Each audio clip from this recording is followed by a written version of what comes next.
Welcome to episode 125 of OTD, your daily dose of soccer history by a 17-Lawless guy. It's March 5, 1983, and today's story is not really about football. It's about exit doors that didn't exist, about a country that treated its own people like property, about what it meant, in the most literal sense, to cross the line from east to west, and how even a footballer could become a state enemy for doing it. Because on this day, Lutz Eigendorf, a gifted East German international who defected to the Bundesliga and spoke loudly about the regime he left behind, crashes his car near Braunschweig. He dies 2 days later from his injuries, and from the first hours after the crash, the question is unavoidable. Was this an accident or a warning? But how did we get here? To understand Eigendorf, you have to understand the Iron Curtain as infrastructure. In the German Democratic Republic, travel was not a lifestyle choice, it was a permission system. Ordinary citizens did not simply decide to leave. Exit visas were not a normal administrative step, they were a political weapon. And the state's greatest fear was not one defector, it was the idea of defections becoming contagious. Which is why sport mattered so much. Because in the Cold War, sport was one of the few sanctioned ways East met West without tanks. And every sanctioned crossing came with a risk that a player, a gymnast, a swimmer would look at the other side and decide to stay. So the state built a security layer around sport.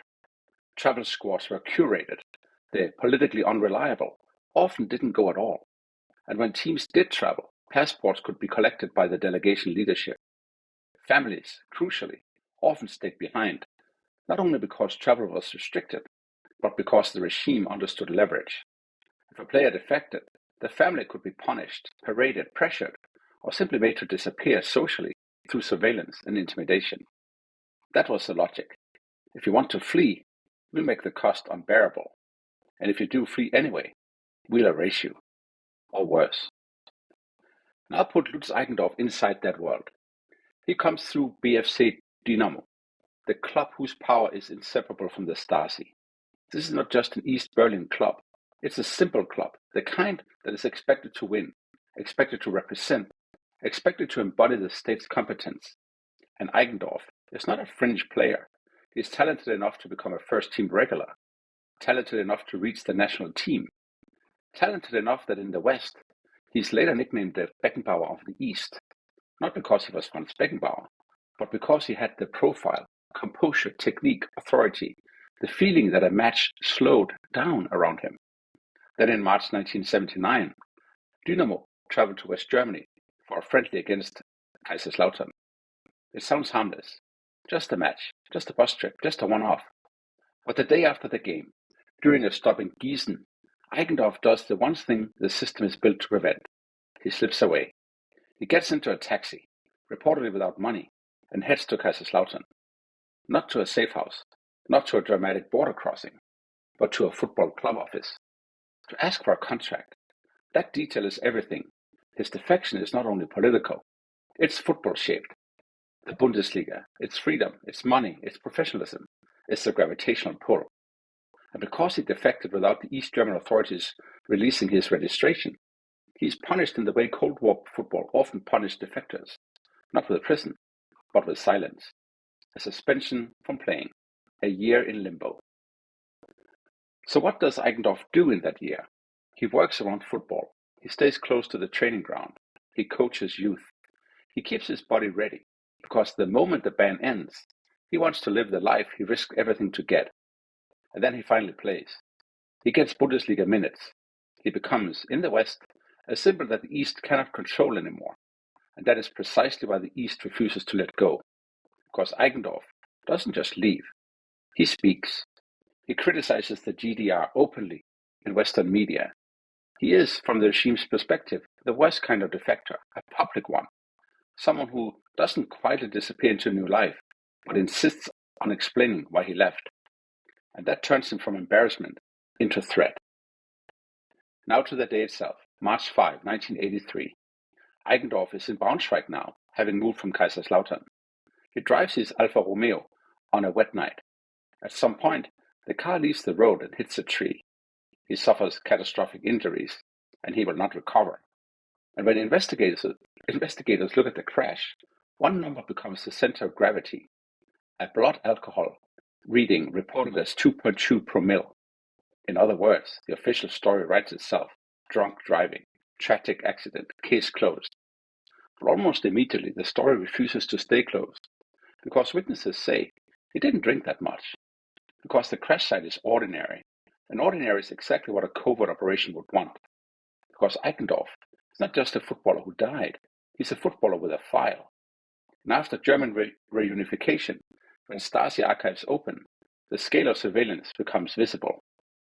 Not just watching, not just a couple of informants, an entire network, dozens of sources, money paid, contacts mapped, his family, both in the East and the West, pulled into the net. And in those documents, there are traces of intent, discussions that go beyond observe and into the darker verbs: intimidation, subversion, and even the consideration of poisons. At the time of the crash, none of that is publicly provable. So the West registers the death as an accident, and the East gets a narrative opportunity, because propaganda always feeds on defectors who come to a bad end.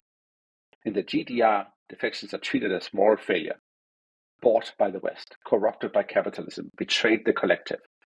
Even the memory has to be managed, names removed, photos retouched, the defector scrubbed out of the story the state wants to tell. And yet the football public doesn't forget, because people always notice when a national team player disappears. And even in East Berlin, even under surveillance, there are fans who mourn him openly, which, in the GDR context, is a political act. So what does this mean? First, it meant fear, not only in the West, where journalists and fans ask the obvious questions, but in the East, among the next wave of players who would soon have their own moment on Western soil. The file shows something chilling. Eigendorf's death becomes a deterrent, a lesson delivered in whispers. In 1983, when other Dynamo players defect, Falco Götz and Dirk Schlegel, they are explicitly more cautious about public criticism, because safety was never guaranteed, even after you reached the West. Second, it meant a new kind of historical evidence. Before 1990, you could suspect the Stasi of many things, but suspicion was all you had.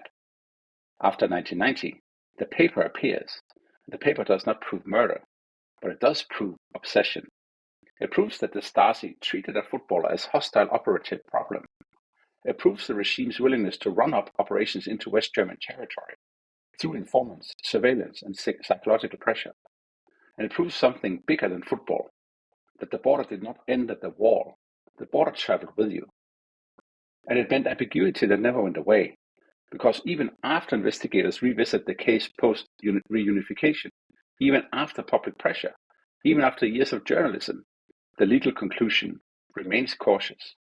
In 2011, prosecutors stated they had no objective evidence to prove third-party involvement.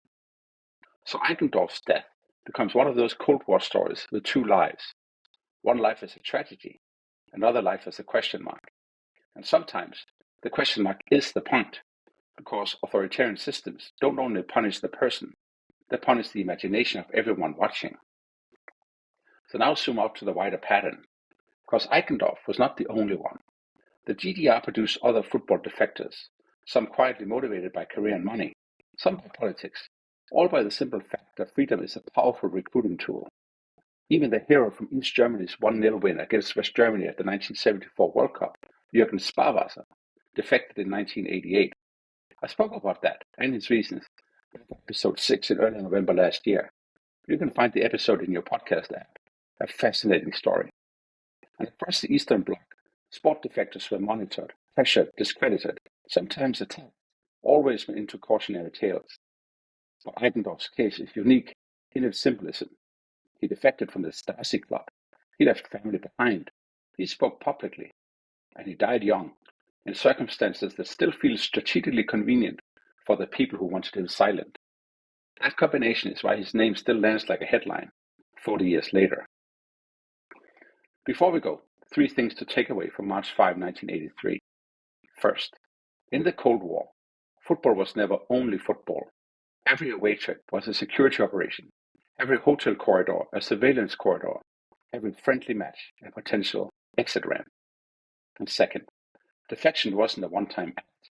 It was a long war against pressure, against the fear for family, against the risk of retribution, against the state's ability to reach into your new life.